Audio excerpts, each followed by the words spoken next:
তো আজকের ভিডিওতে তোমরা দেখতে চলেছো কিভাবে স্নাইপিং সহজে শেখা যাবে। তো বেশি প্যাক না করে টাইটেল এবং থাম্বনেল দেখে বুঝে গিয়েছো আজকে ভিডিওটা কি নিয়ে হবে এবং কি আমি কিন্তু স্নাইপারের ক্যারেক্টার নিয়ে নিয়েছি এবং কি ট্রেনিং গ্রাউন্ডে চলেও আসছি এবং কি আমাদের এখান থেকে গান নিয়ে নিতে হবে।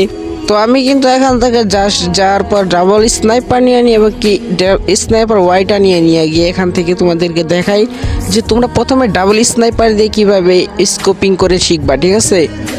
তো তার আগে তোমাদেরকে বলে রাখি, যারা ভিডিও তো লাইক দাও না অবশ্যই একটা লাইক দিয়ে দিও, কারণ তোমাদের জন্য ওই ভিডিওগুলো করি এবং কি নেক্সট পার্ট কোন গান নিয়ে বানাবো সেটাও আমাকে বলে দিবা। তো কমেন্টে বলে যাও কোন গান নিয়ে ভিডিও বানাতে হবে, সেটা নিয়ে আমি ভিডিও বানাবো। তো চলো এবার বলে যাক তোমরা ডাবল স্নাইপারটা আসলে কিভাবে চালাবা। তো ডাবল স্নাইপার চালানোর জন্য কিন্তু আমাদের জাস্ট 3টি বাটন লাগবে এবং কি কোন বাটনটা লাগে সেটাও আমি দেখাই দিতেছি এবং কি যারা চ্যানেলটাকে সাবস্ক্রাইব করো না সাবস্ক্রাইব করে দাও।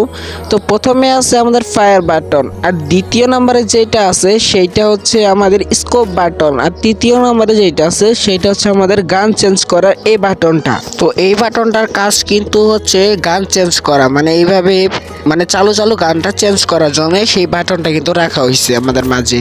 তো চলো এখানে না দেখি আমরা ট্রেনিং গ্রাউন্ডে চলে যাই। ট্রেনিং গ্রাউন্ডের পরে ম্যাচগুলো দেখো।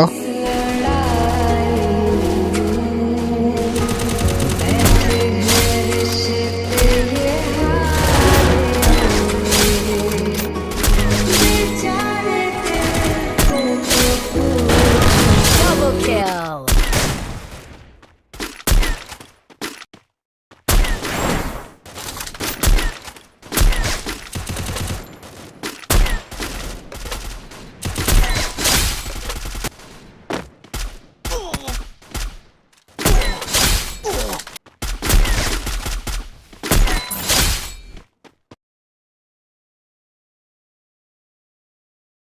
তো আমার কিন্তু স্নাইপিং করতে করতে কিন্তু নেটটা চলে যায়, আর যার পরেও কিন্তু তোমাদেরকে ভিডিওটা দিতে পারলাম না ভালোভাবে। তো সিঙ্গেল স্নাইপার চালানোর জন্য রিলোড করার যে সুইচটা আছে সেটা লাগবে, আর ওই ফায়ার বাটনটা, এই দুইটা হলে কিন্তু সিঙ্গেলটা খুব ভালোভাবে চালানো যাবে।